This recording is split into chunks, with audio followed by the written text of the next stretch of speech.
Members, in accordance with the provision of Standing 226, members who are interested in making comments, observations, or clarifications in relation to that petition, you may go to intervention.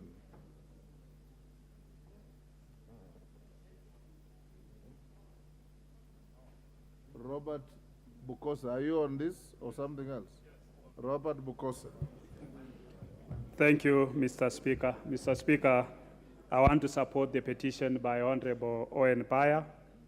Honorable Speaker, these issues about land and people having their land taken away irregularly, I think is an issue that when the committee will retreat and look into that petition, they need to look at it countrywide, because more often people will be coming up with individual petitions. But this is a countrywide issue and is majorly seen within the Rift Valley region and the coast region. So as the committee retreats, I think it is good that they are able to expeditiously look into this matter so that the aggrieved parties can get justice. With those few remarks, I want to support. Beatrice Elachi. Thank you, Mr. Speaker. I also rise to support the petition. And Mr. Speaker, just to say, as the petitioner is questioning, indeed, you'll find even in Nairobi, Mr. Speaker, while we look at it countrywide, there are families right now who are wondering what just happened into their piece of land, wherever they are. And it has been already subdivided. You go to surveyor, everything is done, and this family is just left now wondering completely what happened. So as you look at it across the country, but also we need to know what is happening at survey, where you just come and you subdivide everything and you give in titles while the owners of the main piece of land do not even know what is happening. So I support, and I'm hoping that it is something that will be done across the country. Thank you, Mr. Speaker. Geoffrey Ruku.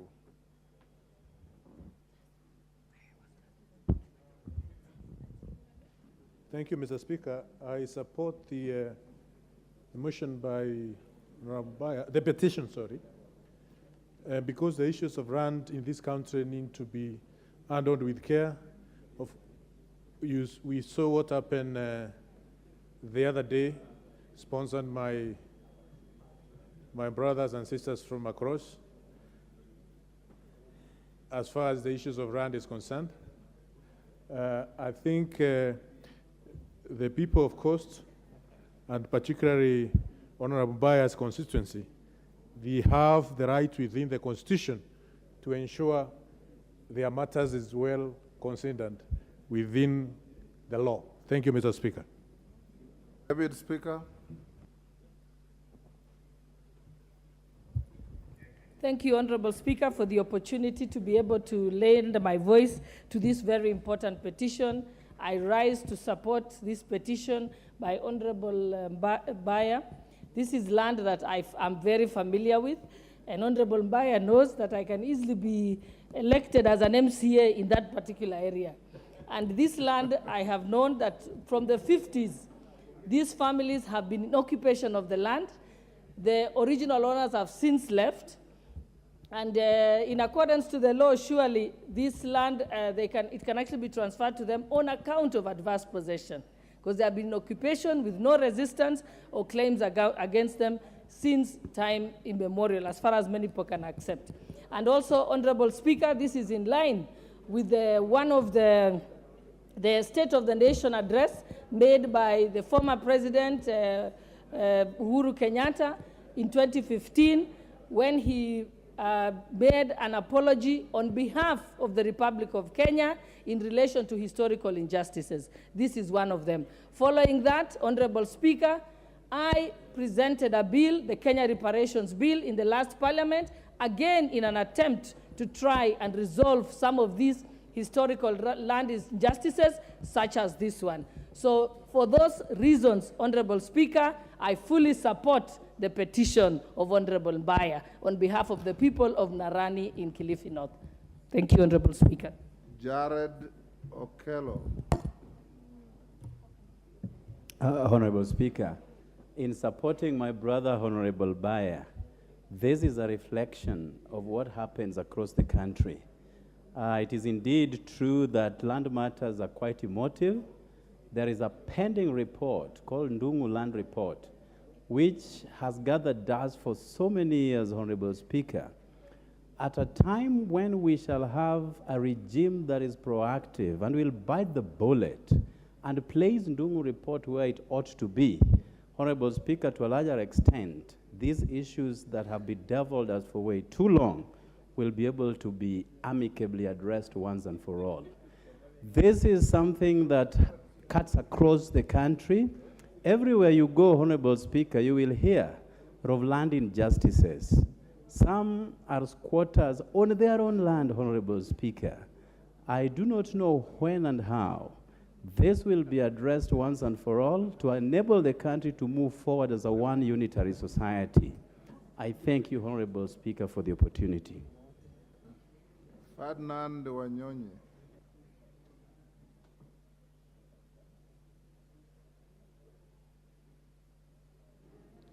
Thank you very much, the Speaker. I just want to take this opportunity and say this is an eye-opener for various cases in this country. In my own area, the Speaker, we have similar problems, and therefore the Department of Lands, I want you to take it very, very serious so that I can be able to, once and for all, be able to at least solve these problems once and for all, because we have a lot of busybodies around.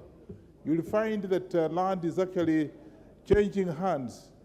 In 5 years, almost 4 or 5 owners of this kind of businesses. The Speaker, I want the Department of Lands to take this very seriously so I can be able to sort out this problem once and for all. So I want to ask Mbaya, I think, even the Minister for Lands to come here to be able to explain some of these things, because this is very common. It's not only your place, very common even in my own area. Your people own land, and there are busybodies around. So I support this petition and look forward to having a solution once and for all for this country. Thank you. Robert Mbui. Thank you, Mr. Speaker. Mr. Speaker, I also rise to support the petition by the Honorable Mbaya on this Munarani land petition. And Mr. Speaker, the issue of land are very, very emotive. In fact, it's one of those things that every time we have an issue to do with land, chances are that someone might even lose their lives in the process, because this is many times a matter of life and death. And so the issue of ownership of land needs to be addressed historically, because, you know, at the beginning, land didn't belong to any individuals. And so when people started acquiring parcels of land, all the way up to now, it's important that we look at the history of how that happened. And Mr. Speaker, nobody is safe from the people who want to grab land. Recently, we saw two former heads of state. Their land was invaded by grabbers who fortunately did not end up sharing that piece of land. So we have to be very careful. And Mr. Speaker, just to know how serious it is, we came up with the new lands courts, and they're very, very busy, Mr. Speaker. They're some of the courts that are very busy. Finally, Mr. Speaker, I want to say that the National Lands Commission and the Ministry of Lands needs to have individuals in their offices, officers that are very highly disciplined. It was shocking to see a senior government officer who is also in that office of lands brandishing a gun on a matter of land. And I think, Mr. Speaker, these are things that we need to condemn in the strongest terms possible. Thank you, Mr. Speaker. Anthony Olwoch.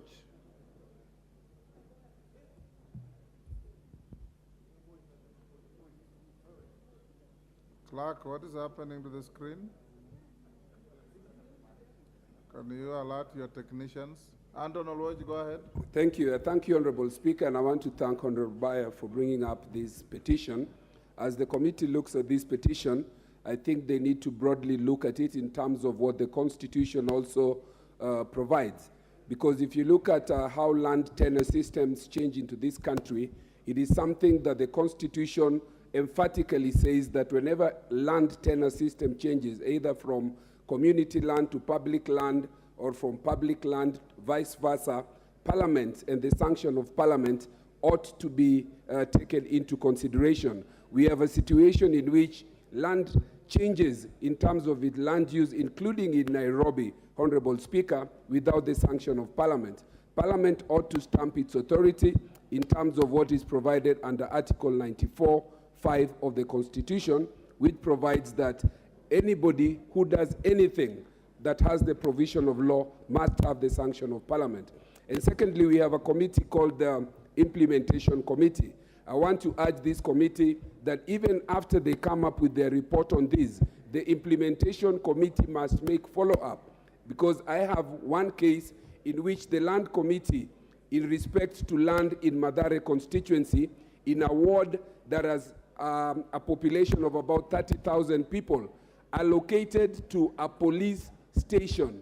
This is a ward that has registered voters, it has IEBC, it has institutions of government, yet the title of this land is in the name of a police station. The Implementation Committee is seized of this matter, and therefore, even as we look at this petition, we must ask the Implementation Committee to also take its work seriously so that Parliament does not make its decisions in vain. I thank you, Honorable Speaker. Mangale Chiforomondo. Thank you, Mr. Speaker. Where is he? I rise to support the petition by Honorable Owen Baya for Mnarani. This land issue, Mr. Speaker, in Coast Region is one thing. And I think the petition has come at the right time so that the people of Mnarani can get their rightfully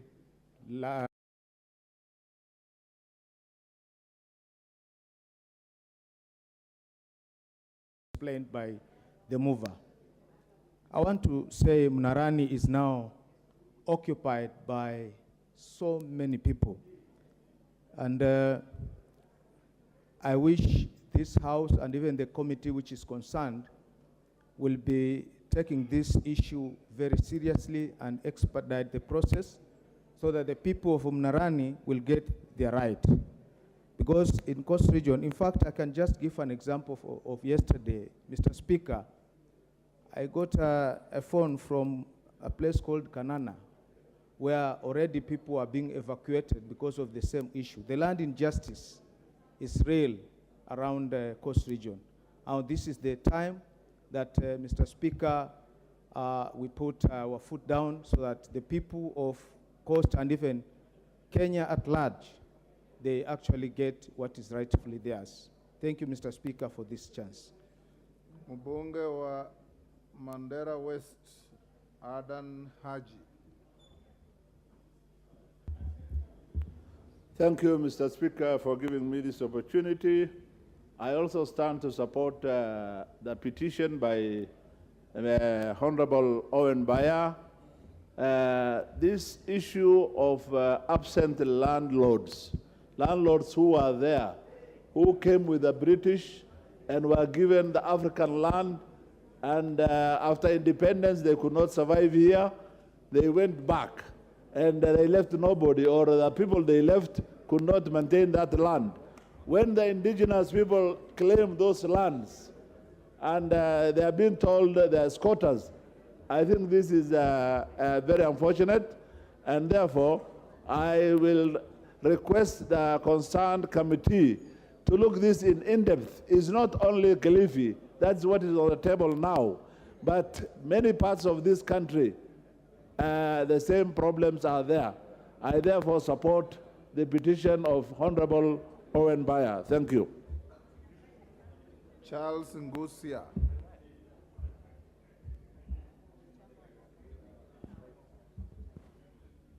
Give Honorable Ngusia a working mic. Take the next. Thank you, Speaker. I rise to support this timely petition, Mr. Speaker. I have known these people who are occupying this ward many years ago, like 20 years ago, and most of them are my friends. Mr. Speaker, I'm supporting them because already they have done a lot of developments there, including a very important school I know, and which is housing many communities, Mr. Speaker. This issue actually is cutting across entire country in Kenya, and Mr. Speaker, it's high time we deal it and we arrest all these issues. I would like to thank the committee. I had a similar issue last year and they fixed it. So, Mr. Speaker, I'm looking forward to fixing up this issue by the Land Committee soonest possible so that the people in Kilifi can get justice. Thank you. Wa mwisho, Beatrice Adagala.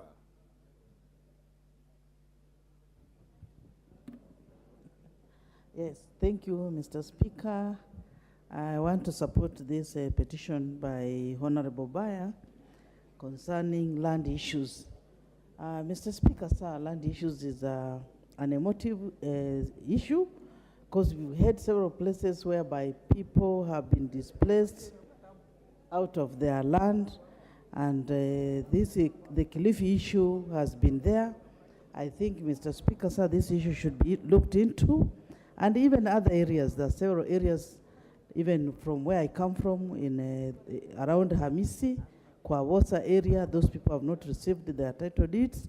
Therefore, this petition, I'm supporting it, and also other areas like Maseno and other places in this country, Mr. Speaker. The issue should be looked into and be solved once for all, so that Kenyans should not be squatters in their own land. Thank you, Mr. Speaker, sir. I support the petition. Thank you. Order, honorable members, take your seats. Honorable Machele, take your seat. Honorable members, allow me to recognize the following schools before I go back to order number 2. Namanga Mountain View Academy, Kajiado Central from Kajiado. They are all in the public gallery. Kangaru Girls School, Manyata, Embu. Legacy High School, Embakasi East, Nairobi. Josana Day School, Embakasi North, Nairobi. Ngoto Boys High School, Makueni. On my behalf and on your behalf, I welcome all the students and their teachers to the House of Parliament. Honorable members, I go back to order number 2.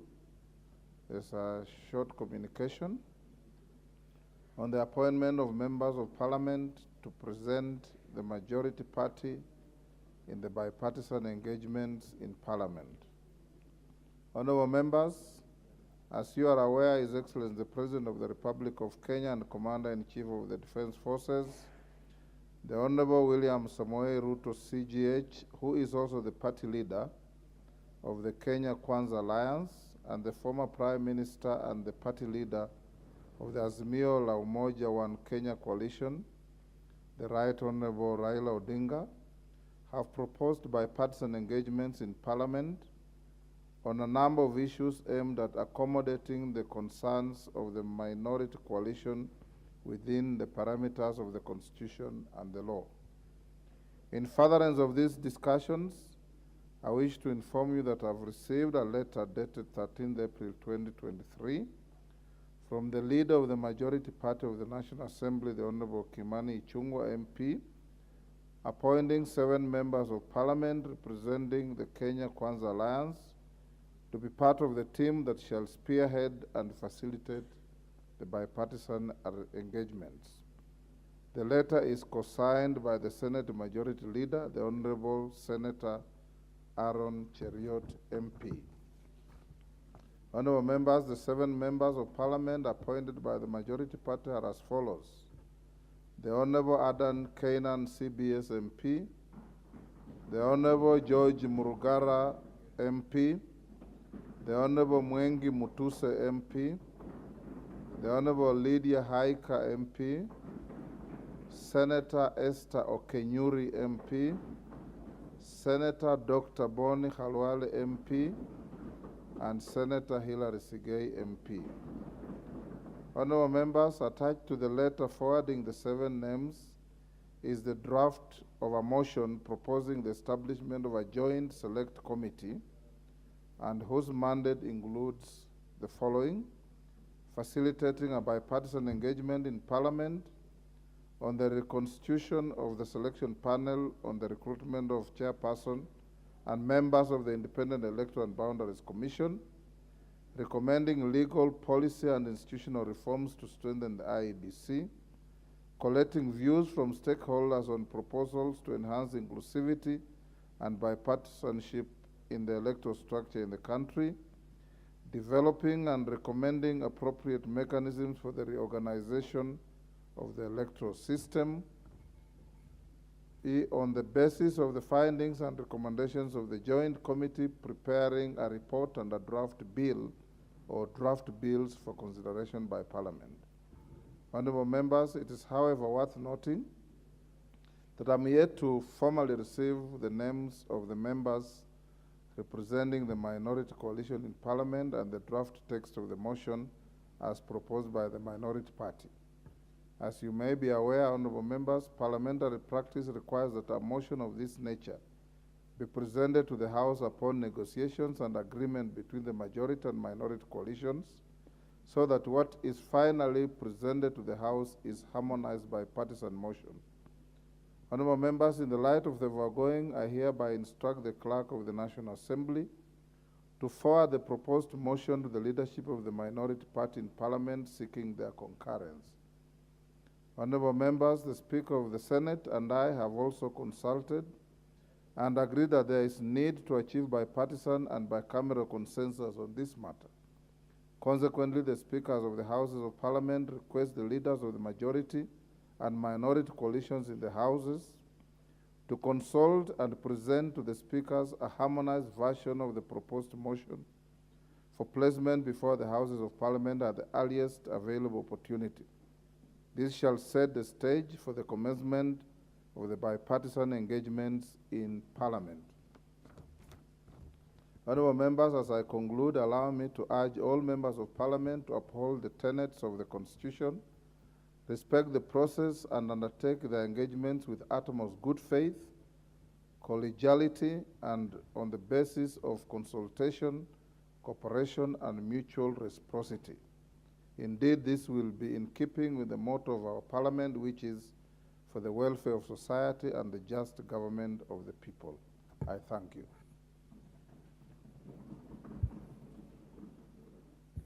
Yes, Majority Leader, since it is your letter, let us have the minority have the first bite.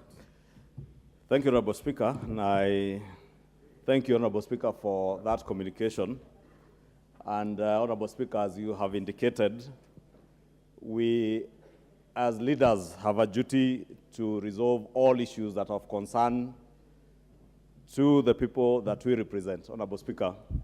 And it's indeed true, Honorable Speaker, that as you have said, His Excellency the President and the former Prime Minister on 2nd of April, Sunday evening, did communicate to the country their intent to engage in a bipartisan process to resolve some of the issues that have been of concern. And Honorable Speaker, I also want to agree with you that this process, Honorable Speaker, can only be successful if there is that collegiality that you have mentioned. There is absolute good faith in all the engagements, Honorable Speaker. And indeed, that is why last week, at the end of last week, Honorable Speaker, myself and the Leader of Majority in the Senate did write to both of you, the Speaker in the Senate and the Speaker in the National Assembly, to notify you of our intent and our very keen interest to get this process moving. And Honorable Speaker, we also took liberty to share with you the thoughts of the draft motion, and I want to agree with you, Honorable Speaker, that indeed, in that spirit of collegiality and bipartisanship, it is good that our thoughts are shared with our colleagues in the minority. And Honorable Speaker, because this is a matter that is important to the country, Let me also mention we have indeed been consulting informally with our colleagues in the minority, because we are all intent, and I believe even the leadership in the minority, both in the House and out of the House, are intent on resolving these issues.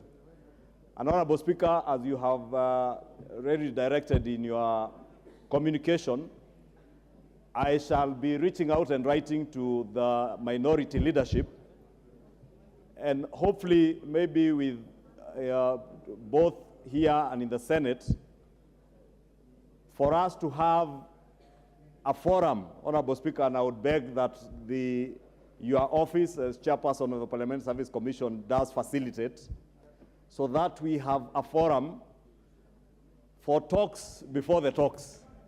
As my good friend, the Honorable Opio, and I likes to taunt me about talks before the talks. And I agree with him, because, as you have mentioned, such a motion, Honorable Speaker, can only come to establish this committee if we are agreed on the terms of reference and what the committee is going to look into. And therefore, it is not lost on me, Honorable Speaker, that we cannot have a motion that is not agreed on. And therefore, I will be taking up that direction and challenge, Honorable Speaker, and this afternoon, indeed, by the time the Honorable Leader of Minority retreats to his office, he will find a letter on his desk asking that hopefully before the end of this week, we have a forum, which I do pray that Parliament will be able to facilitate. Hopefully with the Leader of Minority in the National Assembly, the Leader of Minority in the Senate, the Leader of Majority in the Senate, and the proposed co-chairs that have been proposed by both coalitions, to be able to sit now and harmonize whatever issues that will be up for deliberation. Honorable Speaker, with those few remarks, let me invite all of us, as you have said, Honorable Speaker, to, one, be measured in what we say and what we do. Because, Honorable Speaker, the only thing that we have that we must value in this country is the peace and tranquility we enjoy. Any disruption to that peace and tranquility does not augur well either for us as leaders or for the people that we represent. But as leaders, Honorable Speaker, we have a bigger responsibility and duty to safeguard that peace and tranquility that the people of Kenya enjoy, because they have elected all of us, and even those leaders who are not in elective positions, but they hold leadership positions in this country. They have a responsibility to ensure that we hold our country together, Honorable Speaker, and the people of Kenya have bestowed all the trust in us to be able to resolve issues that are of concern to them and even to us, Honorable Speaker. And I want to end by saying that I am confident, Honorable Speaker, that working and reasoning together, we should be able to sit as leaders and be able to come up with solutions, be able to harmonize the motion on the terms of reference and what this committee will be doing. And by the time, Honorable Speaker, the motion for approval of that committee and its terms of reference comes to the House, we should not be in a situation where we are throwing words at each other, either inside or outside Parliament, Honorable Speaker, that we will have a very collegiate process that involves all of us, and that will be for the benefit of our country, Honorable Speaker. With those remarks, Honorable Speaker, I stand guided by your communication, and as I've indicated, I will be writing, and as I've said, I have been consulting with the leadership in the minority so that we work together in this respect. Thank you, Speaker. Honorable Opio Wandai, Minority Leader. Yes, Honorable Speaker, let me make a few comments on this matter.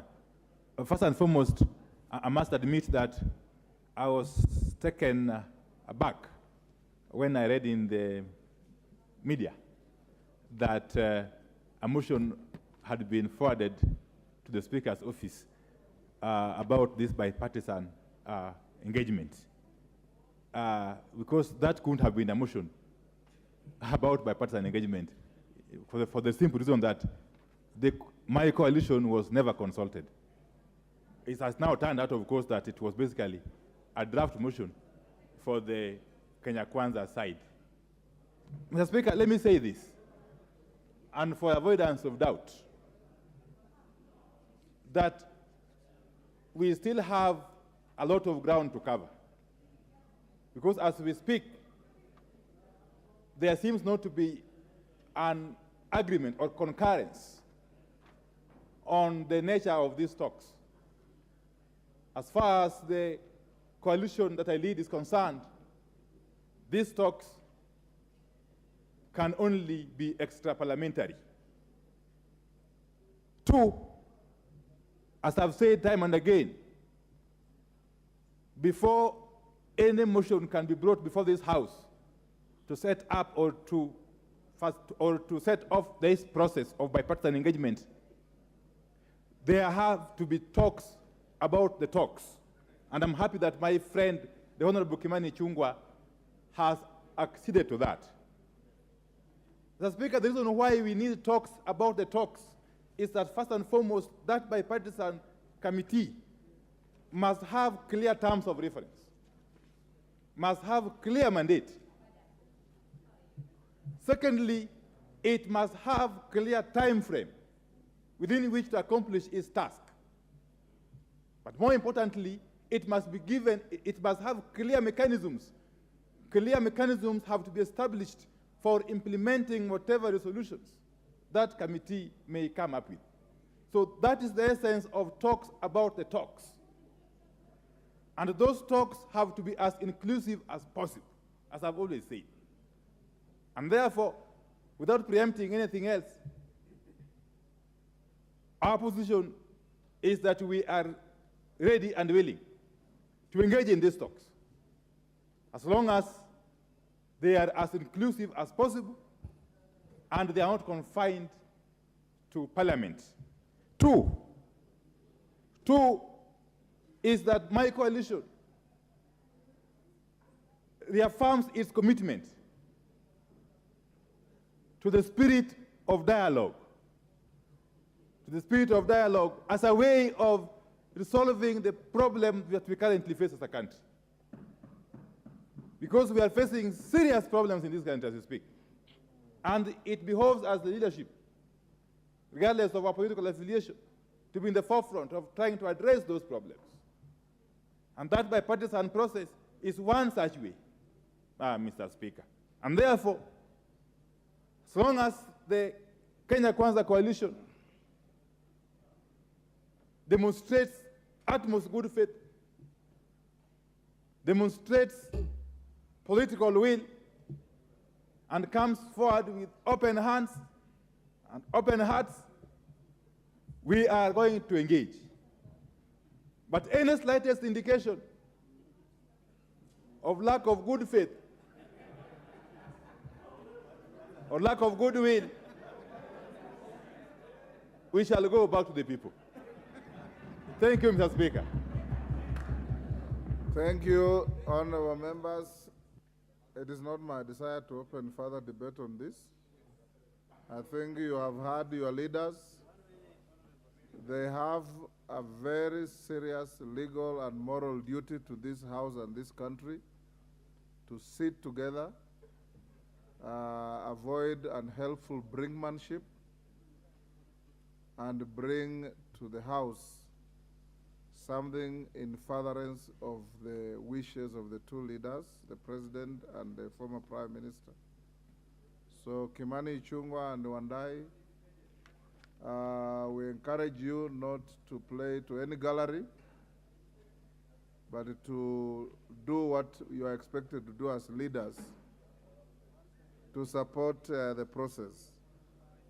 Honorable members, allow me to acknowledge in the Speaker's gallery two visitors from the National Assembly of Zambia, Mrs. Mambwe Kaoma, Senior Legal Officer, and Mr. Stanley Banda, Legal Officer. The delegation, which is drawn from the Legal Services Department of the National Assembly of Zambia, is in the country on a benchmarking study to our parliament, specifically to share best practices On my behalf and on your behalf, I welcome the two visitors to the country and to Parliament. Next order.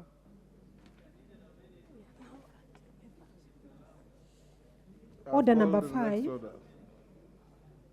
Go on, go on. Order number 5, papers. Majority Leader.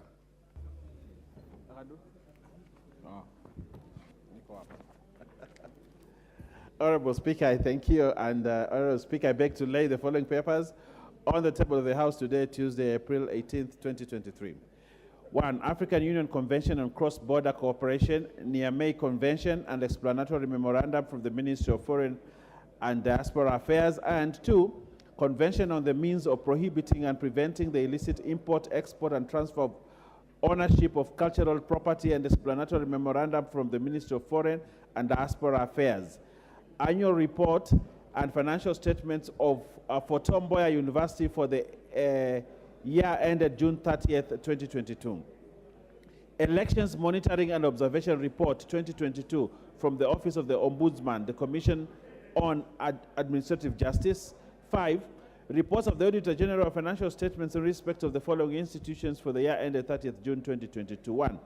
Petroleum Trading Levy Fund, State Department for Transport, Commission on Revenue Allocation Staff Mortgage Scheme Fund, Receiver of Revenue, Recurrent National Treasury, Provident Fund, National Treasury, Revenue Statements of the Pensions Department, National Treasury, Kenya Local Loan Support Fund, National Treasury, Consolidated Fund Services, Subscriptions to International Organizations, National Treasury, Statement of Outstanding Obligations Guaranteed by Government of Kenya, National Treasury, Asian Officers Family Pensions Fund, National Treasury, Salaries and Remuneration Commission, Revenue Statements, the Judiciary, Commission on Revenue Allocation, Gulf Hotel Limited, Kenya Accreditation Service, National Government Affirmative Action Fund, Ministry of Lands and Physical Planning, State Department for Shipping and Maritime, Kenya Shipyards Limited, State Department for Culture and Heritage, Health Sector Support Project, Medical Supplies Authority, KEMSA, Aquaculture Business Development Program, State Department for Fisheries, Aquaculture and Blue Economy, State Department for Implementation of Curriculum Reforms, Kenya Energy Sector Environment and Social Responsibility Program Fund, Minister of Energy, State Department for Early Learning and Basic Education, and finally, National Gender and Equality Commission. Honorable Speaker, I beg to lay. Thank you. Chairperson, East African Parliamentary Alliance on Food Security and Nutrition, Caucus. Mr. Speaker, sir, I beg to lay the following paper on the table of the House today, Tuesday, the 18th of April, 2023. The report of the 4th General Assembly of the Eastern African Parliamentary Alliance on Food Security and Nutrition, held in Kigali, Rwanda, on 7th and 9th of December, 2022. I hereby lay this report, Mr. Speaker, sir. Thank you. Thank you. Chairperson, Departmental Committee on Justice and Legal Affairs. Thank you, Mr. Speaker. Mr. Speaker, allow me to lay the following paper on the table of the House today, Tuesday, 18th April 2023. Report of the Departmental Committee on Justice and Legal Affairs on its vetting of a nominee for the appointment as the chairperson of the Ethics and Anti-Corruption Commission, EACC. Thank you, Mr. Speaker. Thank you. Next order. Order number 6, notices of motion. Honorable Adan Yusuf Haji. Mr. Speaker, sir, I hereby move notice of motion as the chairman of the Eastern African Parliamentary Alliance on Food Security and Nutrition, the report of the 4th General Assembly of the Eastern African Parliamentary Alliance on Food Security and Nutrition, Mr. Speaker, sir, I beg to give notice of the following motion, that the House notes the report of the Kenyan delegation on the 4th General Assembly of the Eastern African Parliamentary Alliance on Food Security and Nutrition, which was held in Kigali, Rwanda, on 7th and 9th of December 2022, laid on the table of the House on Tuesday, 18th April 2023. Thank you. Thank you. Murugara. Honorable Murugara. Yes. Thank you, Mr. Speaker.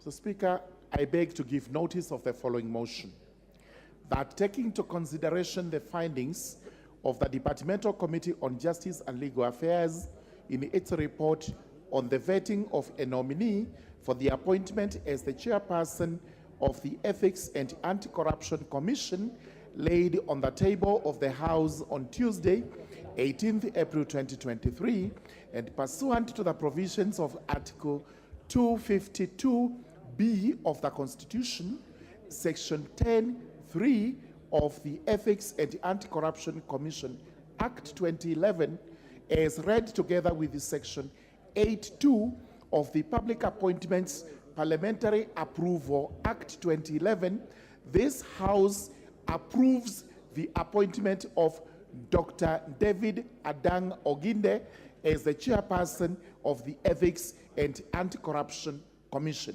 Thank you, Mr. Speaker. Thank you. Member for Butere.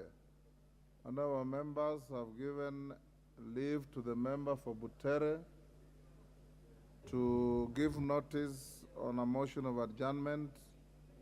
And if he has the requisite support, then I'll allocate time for it later today. Tindi Mwale. Thank you, Mr. Speaker. Mr. Speaker, I rise to give notice of adjournment of the House under Standing Order number 33, subsection 1, to discuss the mysterious disease outbreak in schools in the country. Honorable Speaker, pursuant to Standing Order number 33, subsection 1, I rise to seek leave for adjournment of the House in order to discuss a definite matter of urgent national importance regarding the mysterious death outbreaks in schools. Honorable Speaker, in February 2023, 4 students of Moi Girls Secondary School in Mandera County were hospitalized with suspected cholera symptoms. In March 2023, about 90 students from Upper Hill School, Nairobi City County, were diagnosed for cholera, with about 16 being hospitalized. In April 2023, Mukuuni Boys High School in Chuka, Tharaka Nithi County, was also closed until the following term due to a suspected outbreak of cholera at the learning facility. The most recent case in April was a mysterious disease outbreak at Mukumu Girls High School, where a teacher and 3 students succumbed while receiving treatment at the Life Care Specialty Hospital and Kakamega County Referral Hospital, respectively. The autopsies revealed that the victims passed on as a result of typhoid-like symptoms and multi-organ failure. From the foregoing, the school was closed indefinitely on 10th April 2023, after 500 other students were said to be infected. Butere Boys High School was also closed recently following the outbreak of an unknown disease. Honorable Speaker, it is also concerning that the Ministry of Health is yet to release findings from the samples taken from the schools. In addition to this, the Ministry of Education and Teacher Service Commission has not issued any statement whatsoever in this regard. So it is unclear what steps are being taken to address the serious issues. Honorable Speaker, it is against this background that I seek leave of the House to discuss this matter of national concern with a view to exploring possible and lasting solutions to the problem. Thank you, Honorable Speaker. Do you have supporters for your motion? Yes, I have members. Thank you. The support is overwhelming. I will allocate you time from 5 p.m. this afternoon to move your motion. Thank you. Members, you may take your seats.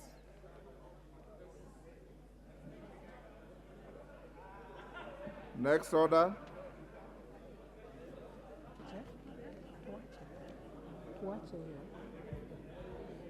Order number 7, questions and statements. Honorable Chepkonga, statement. Honorable members, as you know, questions will come tomorrow.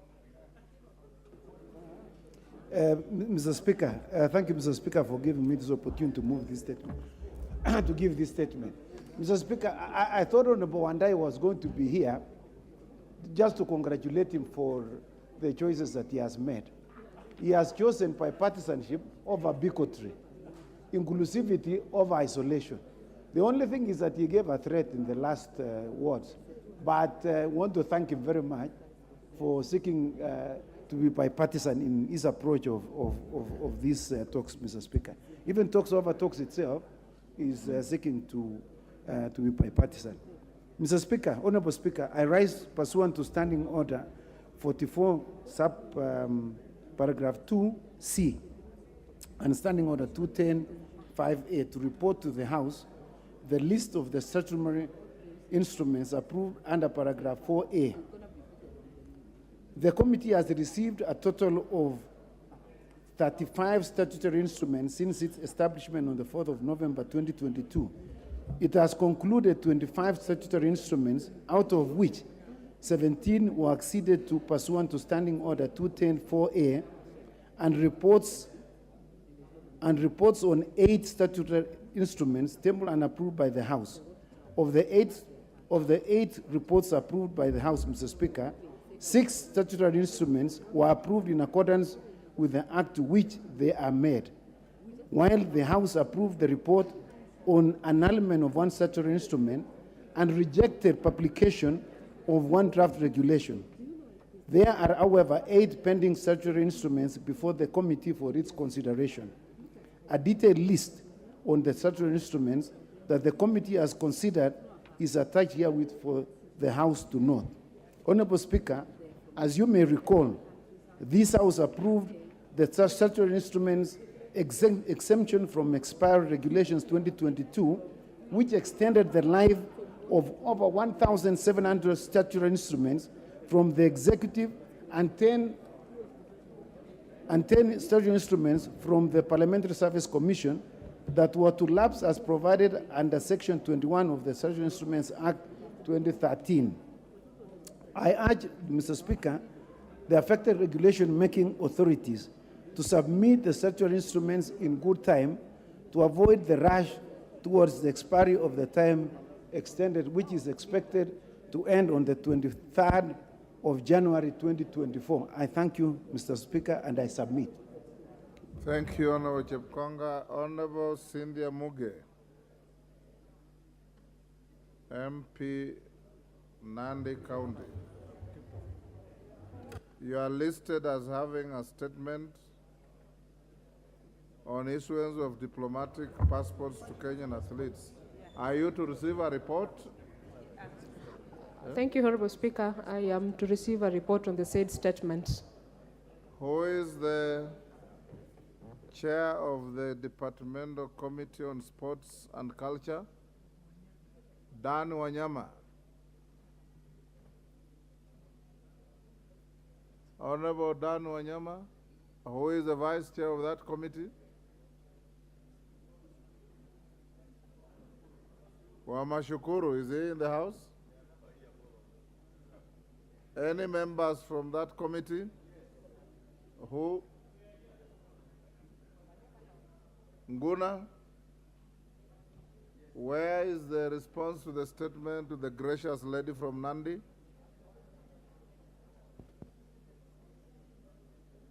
Give him a working mic. Yes, Speaker. On behalf of the chair and the vice chair, we will give this statement next week on Tuesday.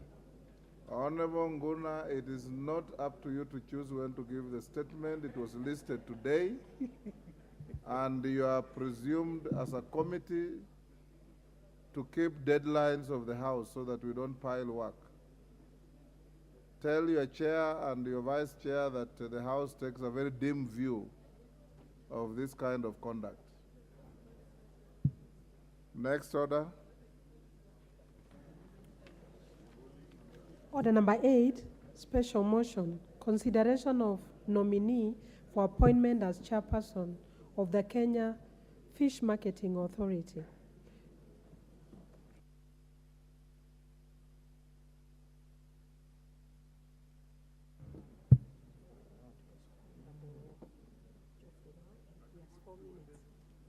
Honorable Geoffrey Mwangi. Is he still here? You have 4 minutes, Mheshimiwa, to finish your contribution. Thank you, Mr. Speaker. I will continue from where I left. And I started by saying that I fully support the appointment of Mr. Martin Ogindo as the chair of the Kenya Fish Marketing Authority. Mr. Speaker, I was at the point where I was saying that due to matters climate change, the whole world is rethinking the sources of protein. And Mr. Speaker, scientists tell us that to produce 1 kilogram of beef, it takes about 98.48 kilograms of carbon emissions.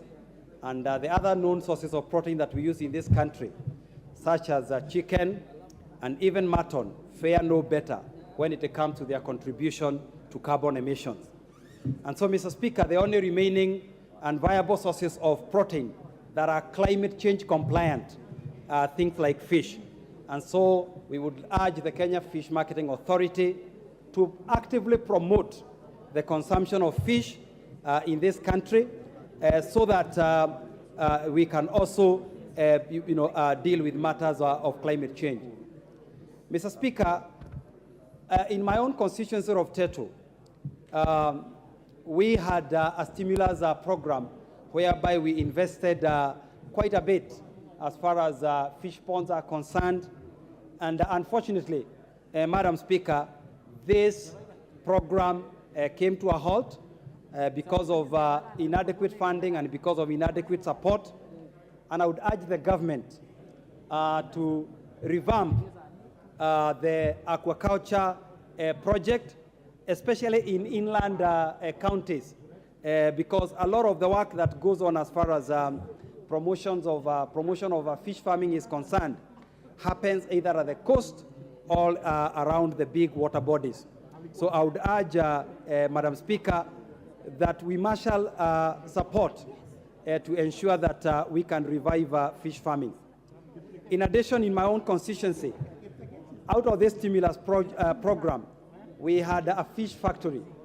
But unfortunately, this investment is now rotting away because there is no fish being supplied. So we urge the Kenya Fish Marketing Authority to work with speed and ensure that we can start reviving the whole aspect of fish farming so that these factories can be activated again for purposes of job creation and even for purposes of ensuring that we have alternative sources of protein, especially animal protein, for our people. Madam Speaker, I would like to end there, and I support with my wholeheartedly the appointment of the chair of the KFMA. Thank you, Madam Speaker. Honorable members, I wish to recognize the presence of Maliku Girls School from Kitui Rural Constituency, Kitui County, seated in the public gallery. I think Honorable Member for Mukurueni, Honorable John Kakusha, I think you had not completed your time last time. Thank you. Honorable Speaker, I want to thank you very much for giving me this opportunity. Honorable Speaker, I guess I have my minutes because I had not done the contribution. And I want to support the appointment of the honorable member, Martin Ogindo. And I support because this is a member who have served in this house and a member who is well qualified. If you look at his credentials, you'll find that this honorable member has the requisite qualifications to head the Kenya Marketing Authority, the Kenya Fish Marketing Authority. And for that reason, Honorable Speaker, I do support the member. Honorable Speaker, fish consumption in Kenya has had an upward trend, apparently because most of the Kenyans do have a better income that they have. And of course, there is also appreciation of the nutritional value for consumption of fish. Our country is a net exporter of fish. If you look at what we are so far able to get from our country in terms of fisheries production, we have 1.5 billion US dollars worth of fish production in our country. Honorable Speaker, most of this fish production that we are having is coming from the freshwater lakes. It's also coming from the oceans, what we would call the marine fishing. And a lot of this also is coming from the farmed fish, what we would call the aquaculture fishing, which happens across the country. And Nyeri County happens to be one of the leading aquaculture farmed fish, particularly looking at the Nile tilapia, and also looking at the ornamental fish farming. Nyeri County and, of course, quite a number of the other counties around the Mount Kenya are doing very well in ornamental fishing. Honorable Speaker, we have the Kenya Fish Marketing Authority, which we believe is important in helping us to put into perspective all these kind of fish farming that we have in our country. Just to further this case for the Kenya Fish Marketing Authority, you realize that from our freshwater lakes, we are producing about 120 metric tons, 120,000 metric tons of fish. And from our marine fish farming, we are producing about 25,000 metric tons. And from our aquaculture, we have about 20,000 metric tons in our country. Honorable Speaker, you will notice how small the fish farming we have from the marine fishing. Just partly 20,000 metric tons as compared to the freshwater lakes fish farming, which is 125,000 metric tons. And the reason is because most of the fish farming which is happening in the oceans is under exploitations by superpowers, which most of them, I believe, are signing contracts with our country on development projects. And over and above that, as they sign those contracts, as they sign the loan contracts, they also sign a contract which helps them to exploit our fisheries resources in this country. So you find that the fish farming which is happening in the marine waters, and this is concentrating much more with high value fish, like tuna fish, like salmon, like the red snapper. Most of these fish, Honorable Speaker, you'll find that it's being exploited by the superpowers other than our country, which would be able to get good foreign exchange from that fish farming. You find that countries like China, they dock with huge ship and equipment in our deep seas, and they venture into our water resources. They harvest our high-value fish. And because they are so powerful, they have powerful equipment, they are able to exploit our fish resources. They process this fish within their vessels, and they package our fish, and they export this fish. Honorable Speaker, what is happening is that as a country, we are no longer able to have proper statistics of how much fish is being harvested in this country. And so it is being exported by the superpowers, and it is sold, and these dollars do not come to our country. Honorable Speaker, it is high time that the Kenya Fish Marketing Authority puts their foot down and concentrate and target this particular market so that we can have the foreign market being supplied by fish which is being fished by our farmers, by our fishers, or by our fishermen, and by our country. other than allowing the superpowers to exploit our fish resources. Honorable Speaker, if this was to happen, then we would actually be able to have foreign exchange, we would have food security, and we are going to have a better balance of trade. Today, as a country, you know, we are having a problem because there's a very serious pressure on the shilling from the dollar. You find that most of our imports are now highly priced because of the dollar, the way the dollar has put pressure on our shilling. Honorable Speaker, if we are able to look at the fish farming in this country in a better way, in a more local way, then we are going to ensure that we tilt the balance of trade.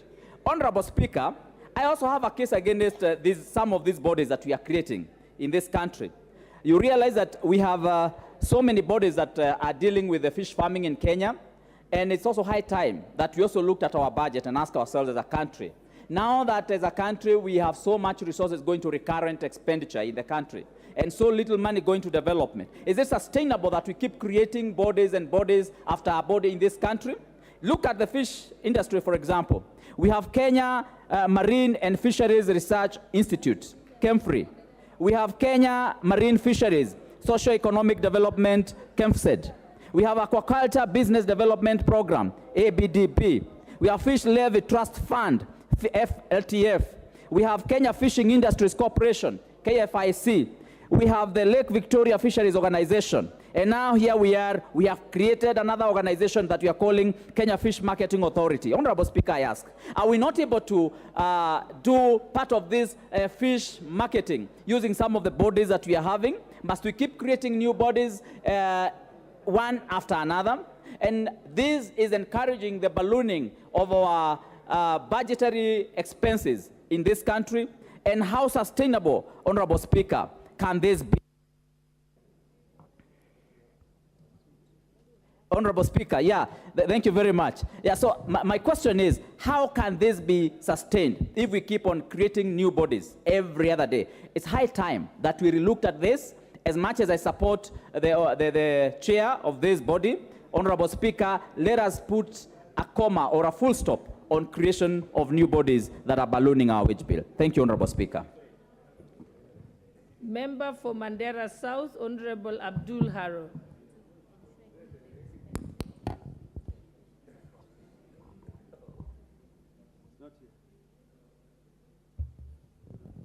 He doesn't seem to be in, but his card is there. The Honorable Member for Alego Usonga, the Honorable Samuel Atandi.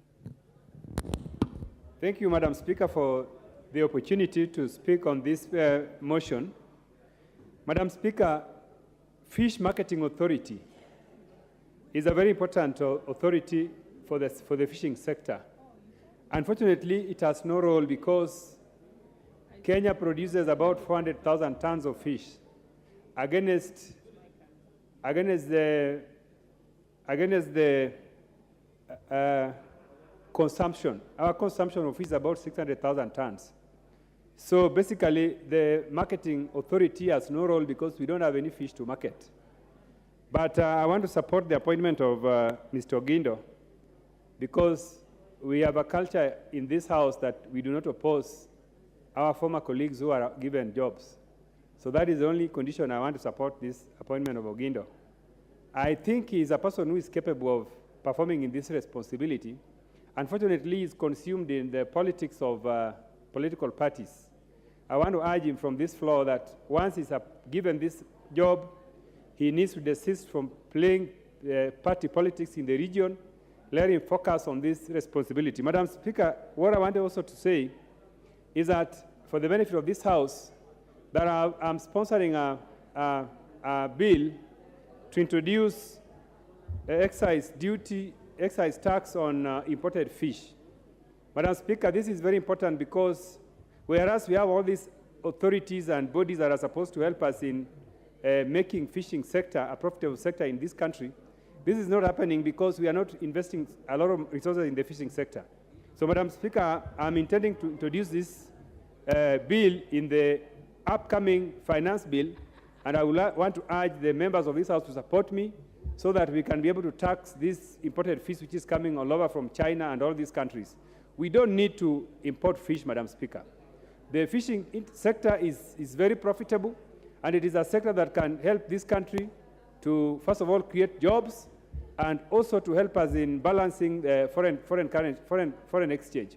Right now, we have a problem of dollars, and this is because everything is imported, even including things that we can produce. So I would like to urge the House that when my tax proposals come before this House, please support me so that, first of all, we will be able to raise more taxes from the fish imports, but more fundamentally, we need to invest more resources on the fishing industry so that we can create more jobs and make the sector profitable. Thank you, Madam Speaker. The Honourable Member for Bureti, Honourable Kibet Kimingoi.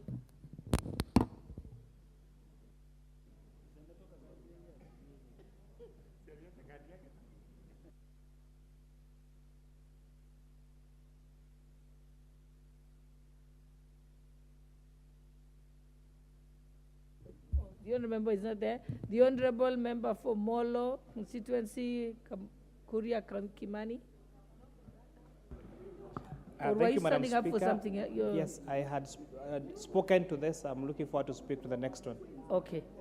The Honourable Member for Bonchari, Honourable Charles Onchoke.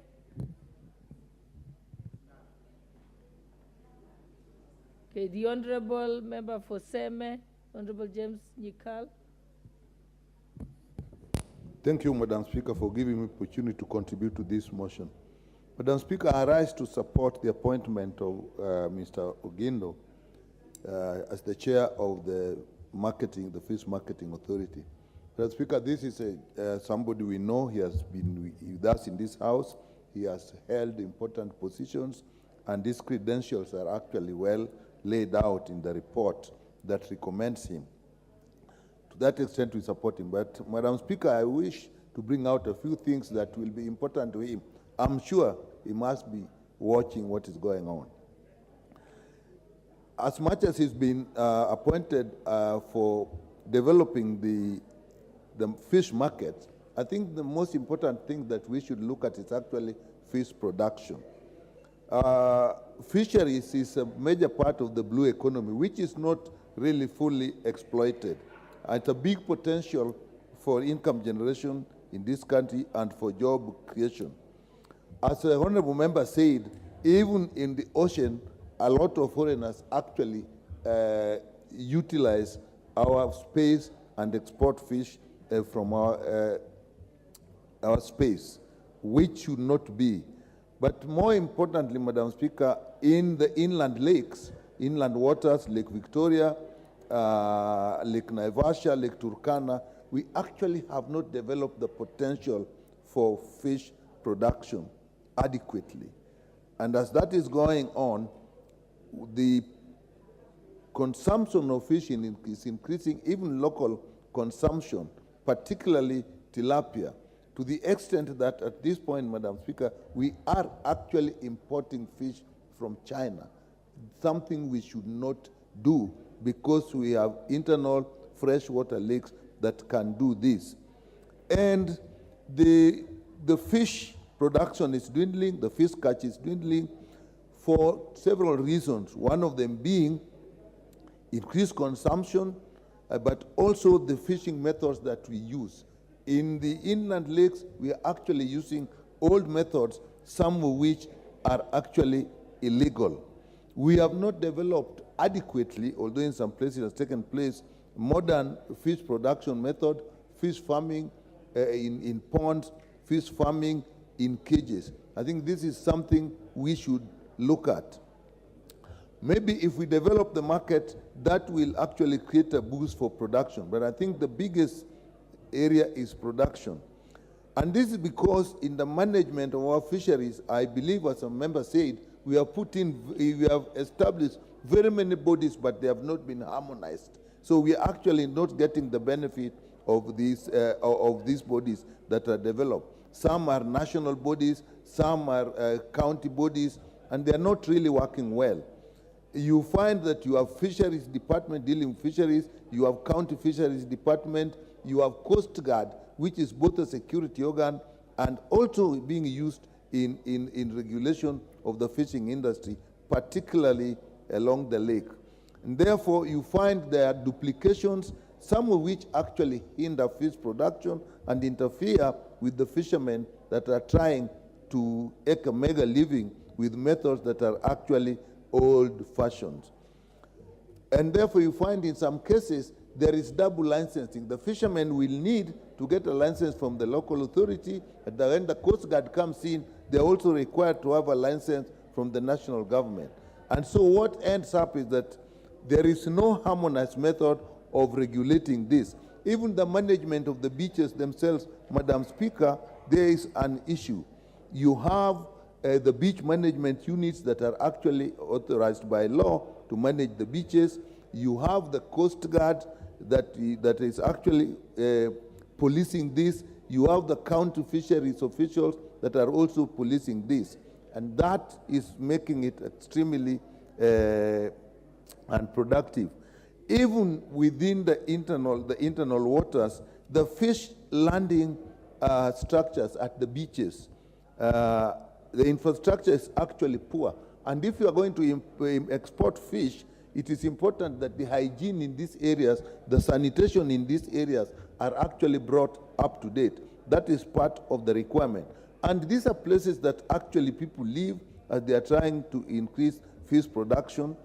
And they don't have good sanitation, you don't have toilets, there is no access, there are no access roads, there is no water. So we find that the fishermen are actually struggling as if they are on their own.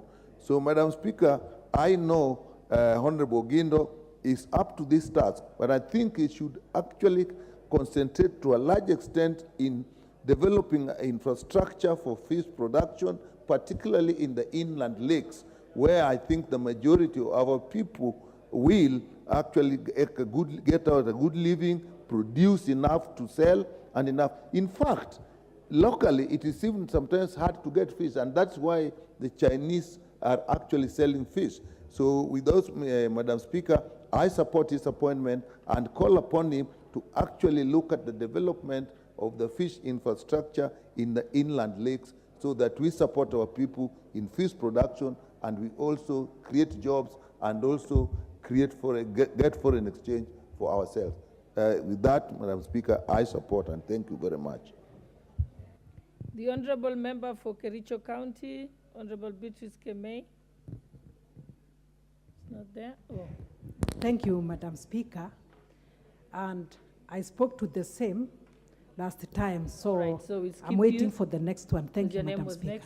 Next is the Honorable Member for Dagoretti North, Beatrice Lachi, and we have, I think you'll be the last one, because I'll be calling upon the mover to reply. Thank you, Madam Speaker. I also rise to support the motion and to support the nominee, Honorable Martin Otieno Gindo.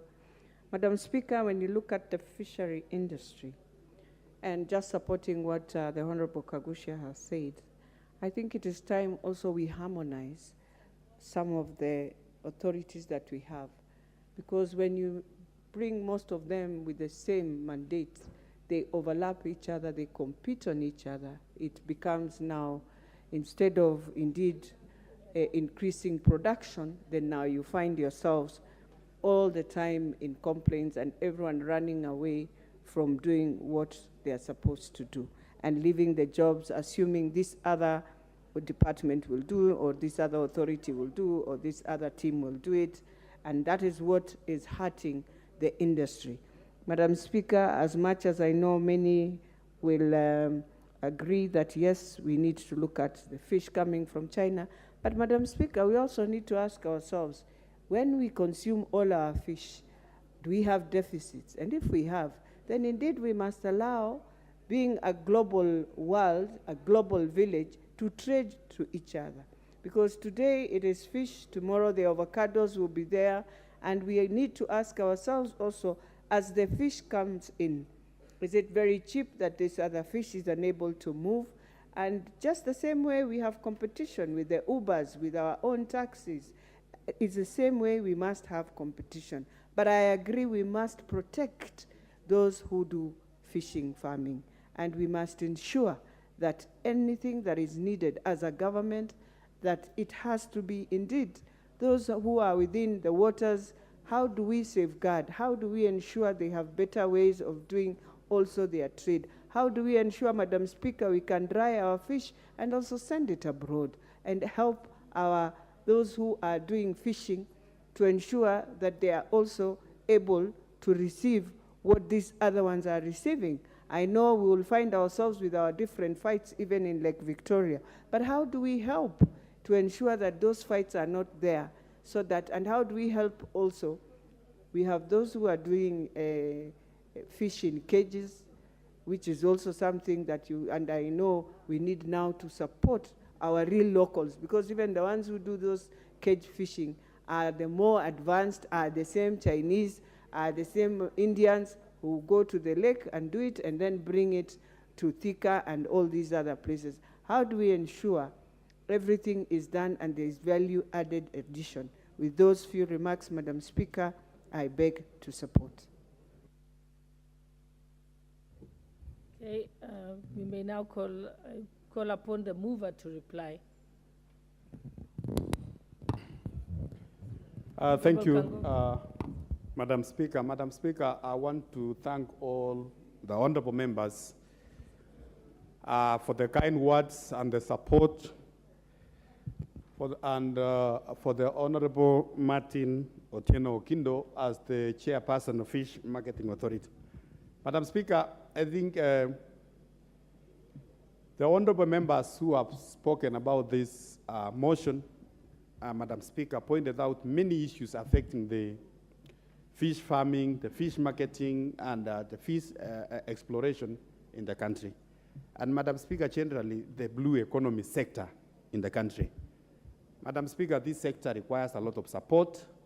It's a new sector which requires a lot of resources to be exploited. But finally, Madam Speaker, it is also a sector with a lot of potential in terms of income, in terms of employment of our youth, and also in terms of foreign exchange.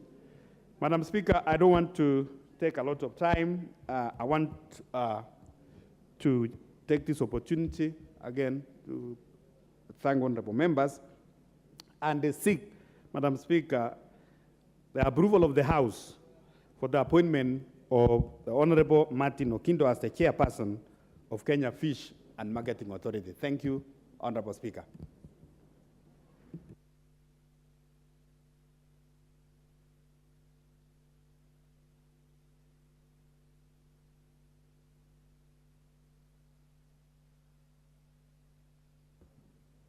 Honorable Member for Gilgil. Thank you, Madam Speaker. I rise pursuant to Standing Order 53.3 to request you to defer the putting of the question to a later date, Madam Speaker.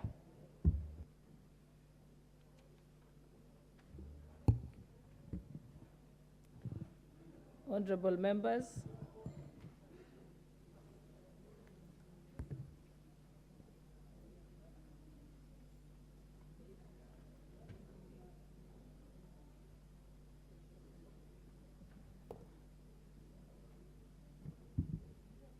Order number 9, motion, inquiry regarding sexual harassment of female workers in tea estates in Kericho County.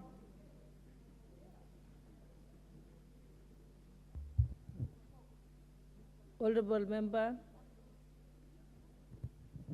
Yes, I can see you, Honorable Karemba. Yes, I can see you. Proceed. Thank you, Honorable Speaker. Honorable Speaker, the Honorable Beatrice Kemei, the County Member of Parliament for Kericho County, on 21st February 2023, sought a statement from the Chairperson, Departmental Committee on Labor, regarding sexual harassment of female workers in various tea estates in Kericho County. In the statement request, the member stated that female workers in the various tea estates in Kericho County lived... Honorable member, if you could kindly move the motion as it is in the order paper, then proceed to articulate it. Give him a copy. beg to move that. Then you read all of it, then you vote. Okay. Honorable Speaker, I beg to move that this House adopt the report on the Departmental Committee on Labor on the inquiry regarding sexual harassment of female workers in tea estates in Kericho County, laid on the table of the House on Thursday, 23rd March 2023. Honorable Speaker, the Honorable Beatrice Kemei, Member of Parliament for Kericho County, on 21st February 2023, sought a statement from the Chairperson, Departmental Committee on Labor regarding sexual harassment of female workers in various tea estates in Kericho County. In the statement request, the member stated that the female workers in various tea estates in Kericho County lived and worked in deplorable working conditions and were victims of sexual abuse in the hands of their male bosses. An exposed by BBC Africa, a documentary by the British broadcasting company BBC entitled Sex for Work, The True Cost of Our Tea, was aired on 20th of February 2023, in which two companies, namely James Finlay Kenya and Ekatera Lipton Teas and Infusions, formerly Unilever, were reported as having witnessed incidences of sexual harassment and exploitation. In addition, several anonymous female featured in the documentary named 4 persons, male persons, 2 in each of the companies, named as the perpetrators of the act. Following the requests for statement, the committee resolved to conduct an inquiry into the allegations of sexual abuse and table a report in the House with a view to having the report debated, adopted, and recommendations forwarded to the concerned agencies for implementation. This was besides facilitating the issuance of a response by the Cabinet Secretary for Labor and Social Protection for reporting to the House by the chairperson. The decision of the committee to conduct an inquiry into the matter was informed by Standing Order 216(5)(e), which mandates the departmental committees to investigate and inquire into all matters relating to the assigned ministries and departments as they may be deemed necessary and as may be referred to them by the House. So, Madam Speaker, the committee set its terms of reference for the inquiry as follows. 1, to establish if there is concrete information on the allegations of sexual harassment of female workers in the various tea estates in Kericho County. 2, to establish the measures the government is putting in place to protect the rights of female workers in these tea estates. Number 3, to establish the measures the government is putting to place to ensure these tea estates adhere to labor laws and implement policies on sexual harassment. To establish the status of investigations into the heinous act to ensure that culpable perpetrators are brought to book and justice is served.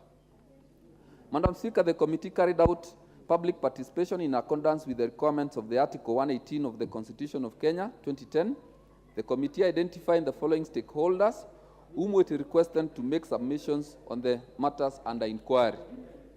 And these stakeholders were, 1, the County Security Team of Kericho, which included the Directorate of Criminal Investigations, the National Police Service, the National Intelligence Service, the County Commissioner. 2, the National Labor Commissioner Office and State Department for Labor and Skills Development. Number 3, the County Labor Officer, Kericho County. Number 4, the management of James Finlay Kenya Limited. Number 5, the management of Ekatera Lipton Teas and Infusions. Number 6, the shop stewards at James Finlay Kenya Limited. Number 7, the shop stewards, Ekatera Lipton Teas Infusions. Number 8, the Assistant General Secretary, Central Organization of Trade Unions, COTU.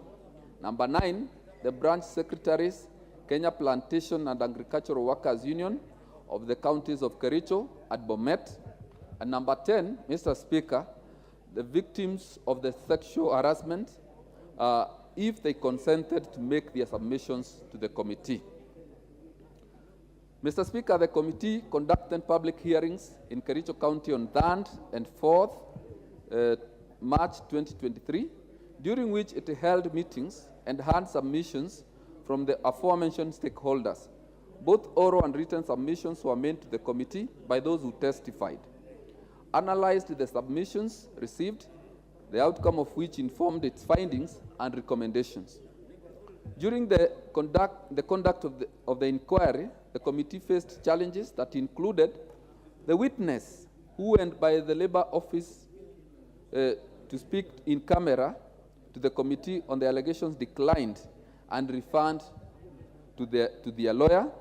The nature of the allegations made it difficult to receive witnesses, information including from the shop stewards and the union. And Mr. Speaker, this is due to the stigmatization that comes with reporting sexual related offenses.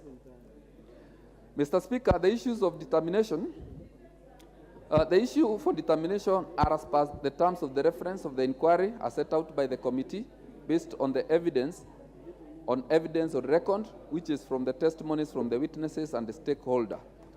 The committee analyzes the testimonies and determines the issue as follows.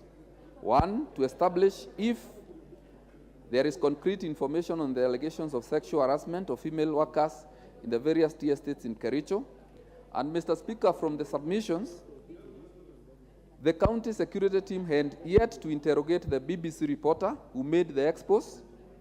The county security team reported that they had communicated with the DCI headquarters, forensic laboratory to obtain the full information of the reporter to facilitate his interrogation. The committee expressed its dissatisfaction with the slow pace this was taking. Number 2, Mr. Speaker, the victims of the sexual harassment cases were not reporting the abuse, and the 2 tea companies reported that they did not have knowledge of the extent of the violations until the expose of the BBC Africa Eye was aired.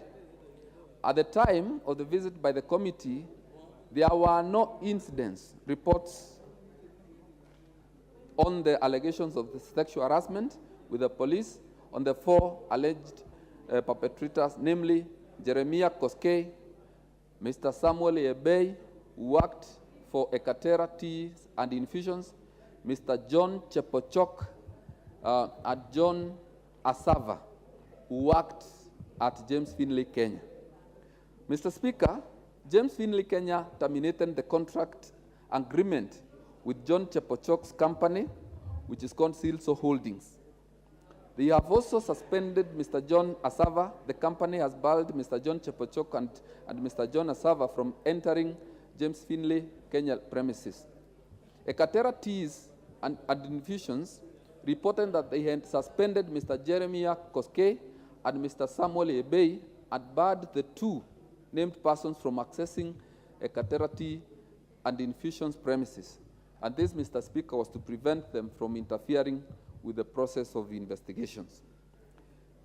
Mr. Speaker, this is evidence on record that Mr. Sylvia Den, who is the regional managing director, acknowledged that incidences of sexual harassment were happening in Ekatera Lipton Teas and Infusions. However, since taking up the position in 2019, she has put measures and created awareness to mitigate the incidences. The company is working towards a 0% rate of gender-based violence in the tea estates. Further, the company doesn't outsource any labor except the security services. Number 5, Mr. Speaker, the shop stewards at Ekatera Tea and Infusions distinguished between incidences of unwelcome sexual harassment and incidences of sex for work, where the sex for work was sought for opportunities for employment, promotions, lighter duties, being graded, thus increase in pay. However, no written submissions were presented on the specific incidences or names of persons affected. Mr. Speaker, the committee observed that although there are sexual harassment policies, trainings, and reporting channels available available, reporting was minimum, which makes difficult to address the instances. From the foregoing, the committee finds that there is credible evidence on record that there is sexual harassment in some tea estates in Kericho County, and that though there are sexual harassment policies, trainings, and reporting channels available, reporting was very minimum. Number two, Mr. Speaker, to establish the measures the government is putting in place to protect the rights of workers in these tea estates, the committee noted that there is gender office within the grounds of Kericho Police Station, whose independence was in question, having been funded by the James Finlay's Kenya Tea Estate. However, the county security team informed the committee that James Finlay only provided the funds for construction of the center. The center is fully manned by the police officers and is independent of the James Finlay Kenya Limited.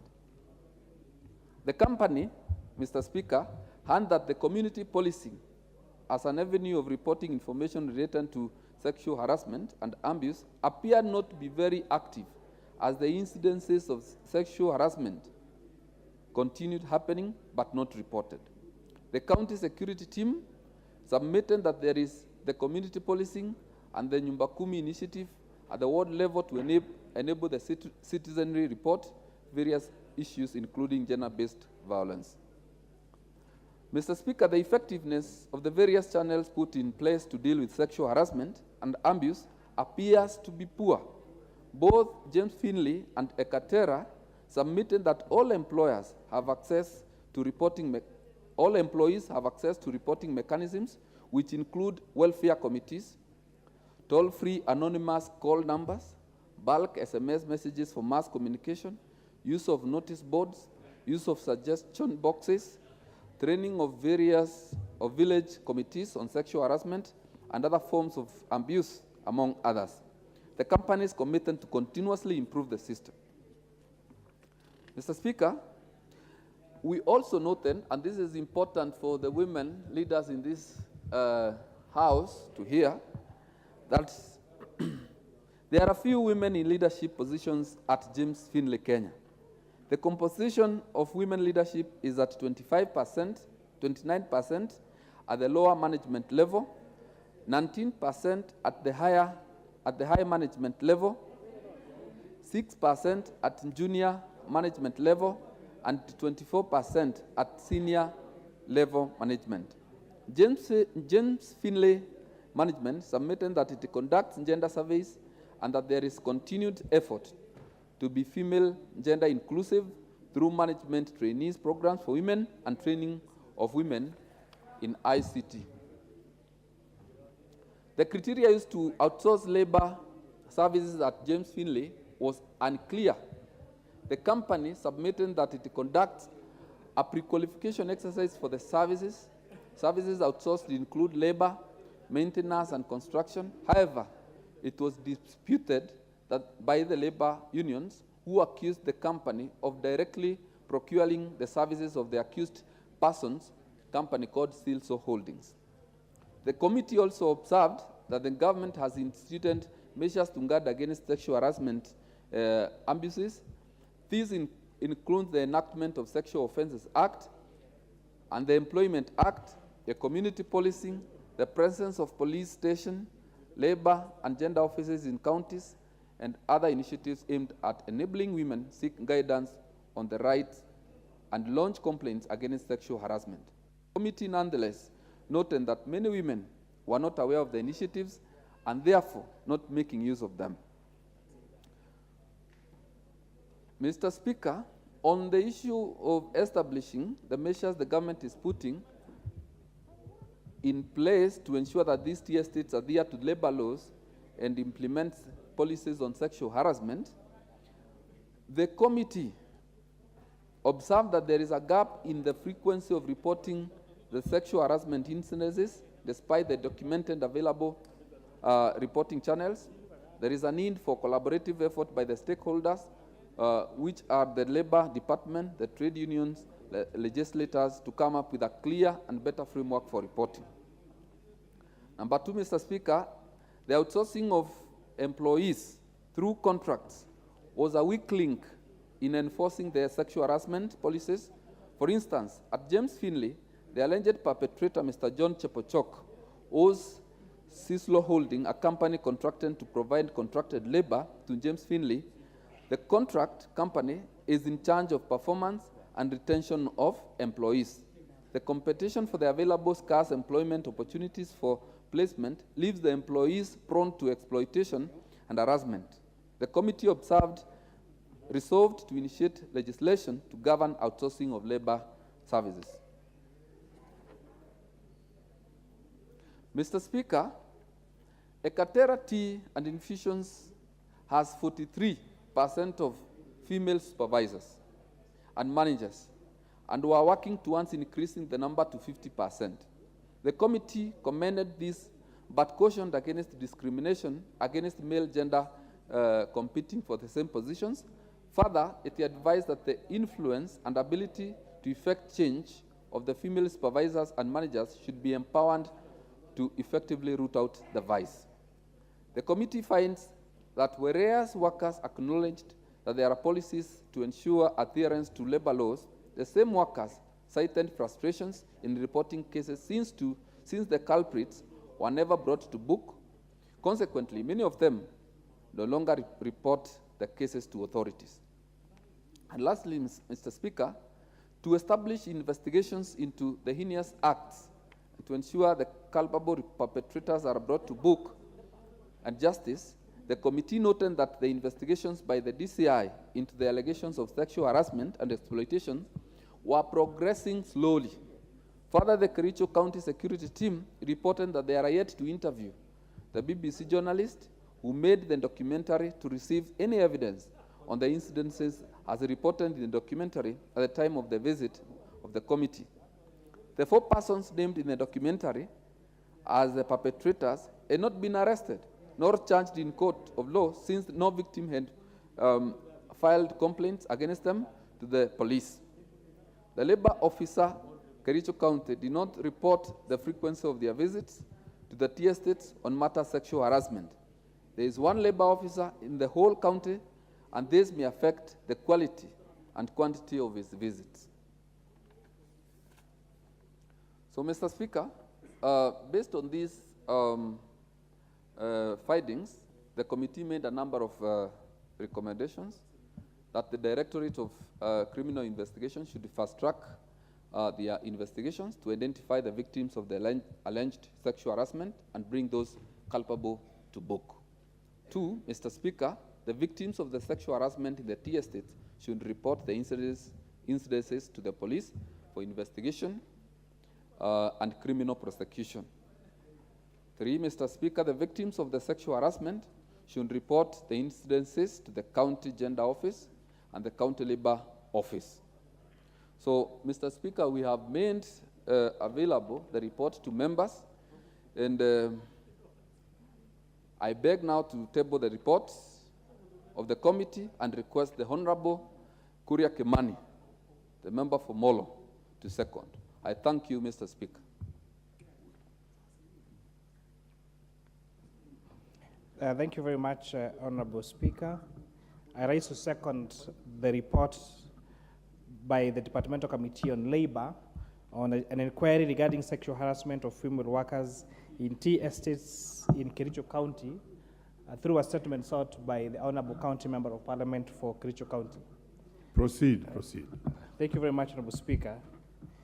Honorable Speaker, the Chair for Labor, the Honorable Eric Mushangi, aka Karemba, and I were both students of Kenyatta University, including the Honorable Dean Nyoro, our Chair for Budget, and we've remained quite friends quite some time together.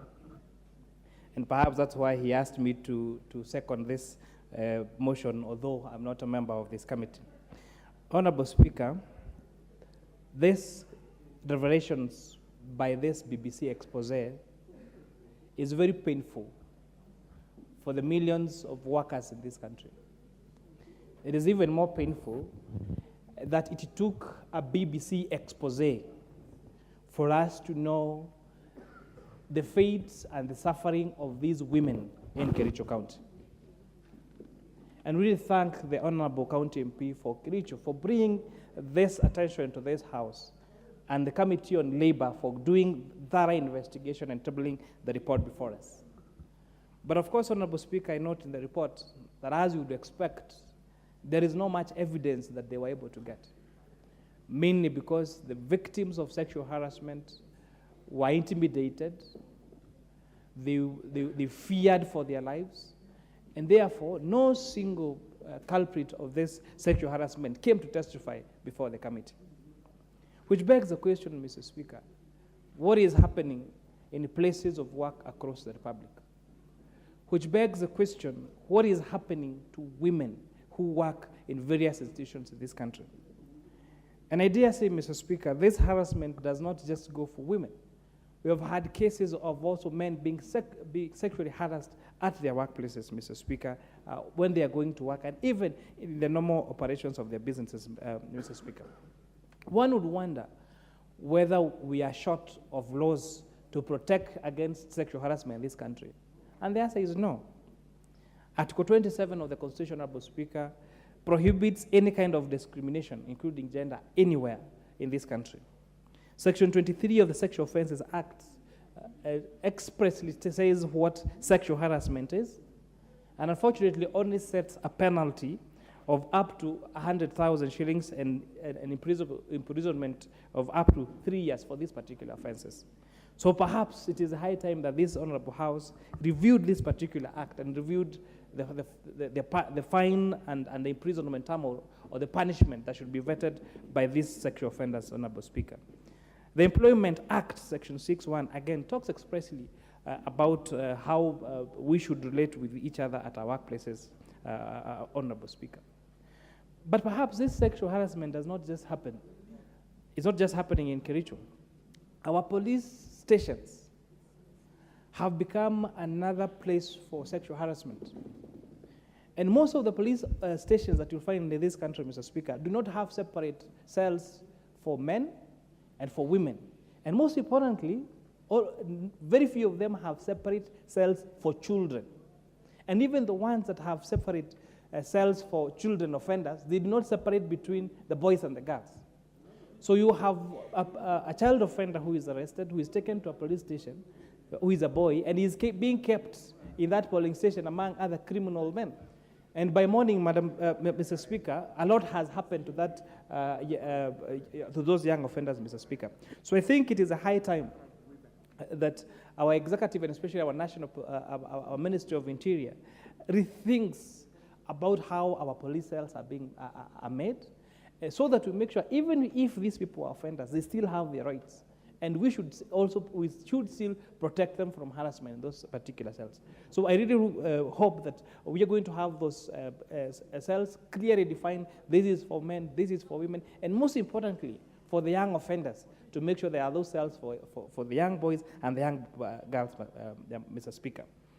This morning, when I was preparing to second this motion, I talked to one Corporal Beth Kamau, a police officer in charge of gender at Elbagon Police Station.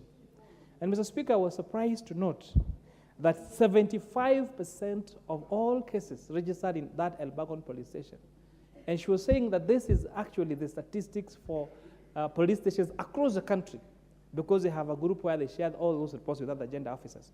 So 70% of all cases reported in police stations in this country relates to gender-based violence. Mr. Speaker, in the mornings when I'm coming to work, I like to listen to Classic 105.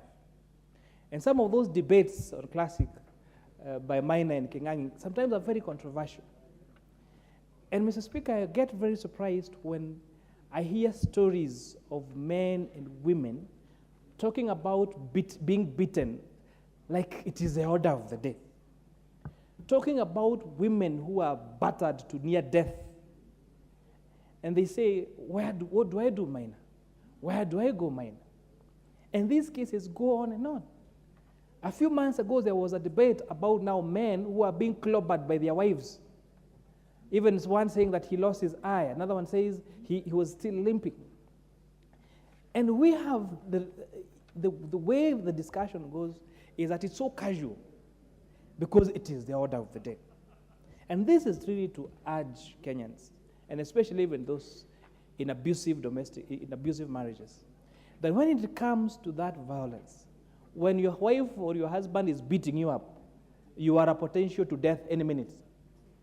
You are a candidate of death any minute. Because sometimes, I remember, Honorable Speaker, there was a case in high school of a case in, I think it was Nyahururu, where when the husband went to hit the wife ran out, and the only thing that she saw that was near that she could protect her from being hit was an axe. And so when now she was trying now to defend herself with an axe, their small around 1.5-year-old baby woke up. And now when he came to the sitting room, and now the husband was trying to take away the axe from the woman, the axe actually fell on that boy, and that boy died. And that guy ended up being imprisoned in Nakuru, and then I think he's still serving his term for murdering his son. I'm sure he didn't intend to kill the son. But when now we resolved violence, instead of sitting down as adults and having a conversation about the issues that are affecting us, then know that death becomes ultimate, and perhaps you might even find yourself as a candidate for murder. So it's really to encourage all of us, especially in marriage institutions, that let us resolve to dialogue, and let us not normalize abuse, physical abuse, as if it's the order of the day. And even when our friends come to us and tell us that they have been beaten up, let us offer solid and sound advice. For example, being firm and saying, you cannot hit me again, you should never hit me, including, if possible, going to record a settlement at a police station. And not just to wait until they are killed by their spouses, and then we rush to the funeral in printed T-shirts of their photos, eulogizing them in house and saying how great those people are. Mr. Speaker,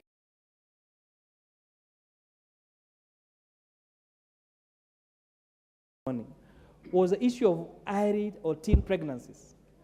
That again, the cases that she has to deal with every day is like, she was saying, like, currently she's investigating 13 cases of pregnancies in just 3 schools.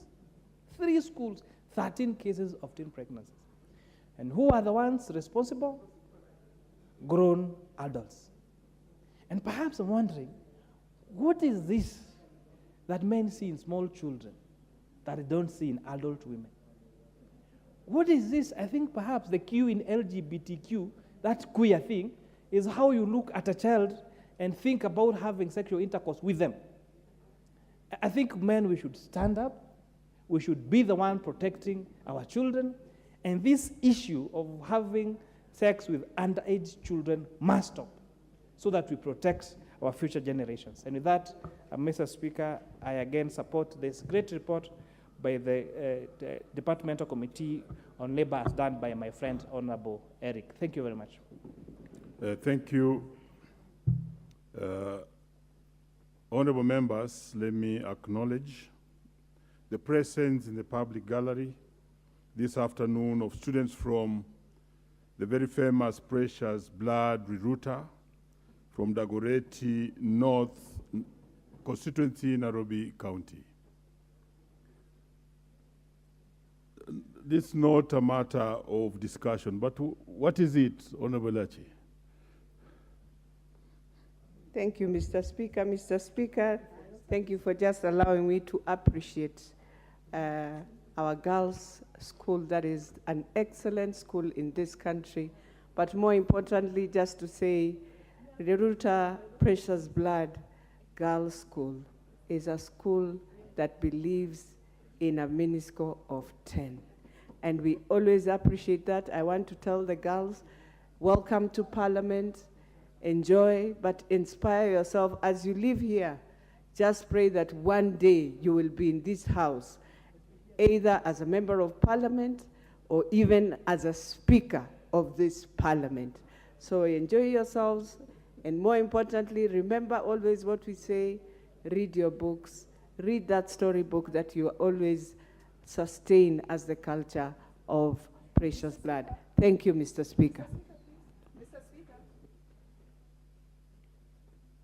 Honorable member, that is not a matter that requires discussion. and allow me and allow the House to proceed unless there's a very special point of order, but I think you don't need to go that direction.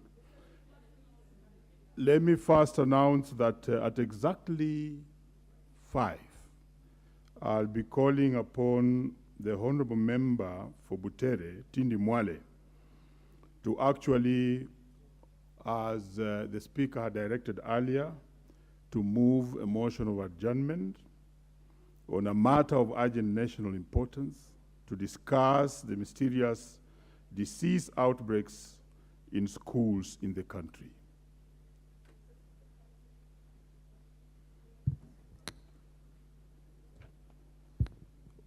Honorable members, I now propose the question that this House adopts the report of the Departmental Committee on Labor on the inquiry regarding sexual harassment of female workers in tea estates in Kericho County, laid on the table of the House on Thursday, 23rd March 2023.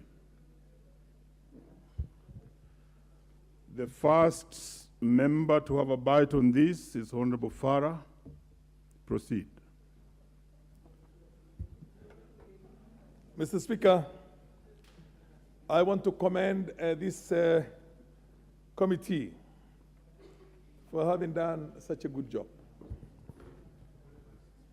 Having said that, Mr. Speaker, it is a pity, 60 years after independence, with the blood of Samoei Ole Koitalel, the land that was grabbed and stolen from the Africans of this country is still owned by the same thugs who stole it. And today, the poverty-stricken sons and grandsons and granddaughters of the same people who fought for this country are begging those multinationals to give them jobs that pay menial amounts of money, and in the process, those girls are being raped. Mr. Speaker, not yet Uhuru. Anybody who thinks that we got independence, we never got independence. Our independence is just symbolic. This country, where the Maasais who lost millions of acres have their land occupied by families, 150,000 kilometers of land is a ranch somewhere in Laikipia. The Delamayers have what you call, 600,000 or 1 million acres. Everybody else has those millions, and the poor guys are grazing their cows in our towns and in our cities because they don't have any place to graze them. This government, Mr. Speaker, if it's not ready, as it calls itself the Hustler Nation, to go and make a compulsory acquisition of all these lands and distribute to the same farm workers who are being raped and harassed and given menial jobs and living a life of destitution. If it's not given to it, then it does not justify to be called a Hustler Nation. Mr. Speaker, if somebody comes to this country and says that he's going to have a new land policy, which is going to reward the Mau Mau children and grandchildren and great-grandchildren, the people who died for us. What does Dedan Kimathi have in the form of a land today? Everything is owned by the collaborators. And a house like this and the subsequent governments have been sanitizing that. Today, we are talking about companies that own 200,000 acres of tea farms. And we are begging them not to rape our girls who are earning 10,000, 15,000, 20,000. And the land belonged to their own ancestors who fought. Otherwise, you would all be slaves in somewhere in Mississippi and California and God knows where, if it is not for those Maasais and those Kalenjins who fought those days and made sure that those people do not make any inroads into this country. And the same slave owners, same imperialists who did what they did to us, still own the land the way they want it. And the whole games, they have what you call everywhere. Look at the ranches and the way they run them in there, in the form of families, when the indigenous owners of this land are not there anymore. I know if a Mugabe comes into this country and asks Kenyans to support him. Del Monte, look at it. 990-something thousand acres, what do you call years? What kind of a lease is called 990-something? Who made the laws? Who was consulted? Were we consulted as Africans when they were legislating on our lands? They came and colonized us. They held us against our wish and our will. And then they own the land, the prime land right now. And the only Africans who are very happy are those ones who had access to government those days and were given millions of acres, and they are going to protect them because they are exactly like them. They are exactly like them. These families, African families who are holding millions of acres, that land must be reclaimed and redistributed to the real sons and daughters of this land who fought for the future of this, who fought for the independence we enjoy, who fought the fact that we are not slaves, we are not taken as slaves, indentured, or whatever it is, to Carolinas and the West Indies and South America, God knows what. Mr. Speaker, it is a pity. And I think that earlier this House, listen to me, members of Parliament, I just don't want you to applaud.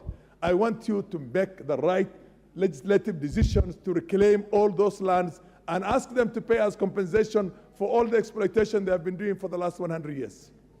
They exploited. They don't have to be paid for it. They don't have to be paid for it. And the African landowners who inherited the whites and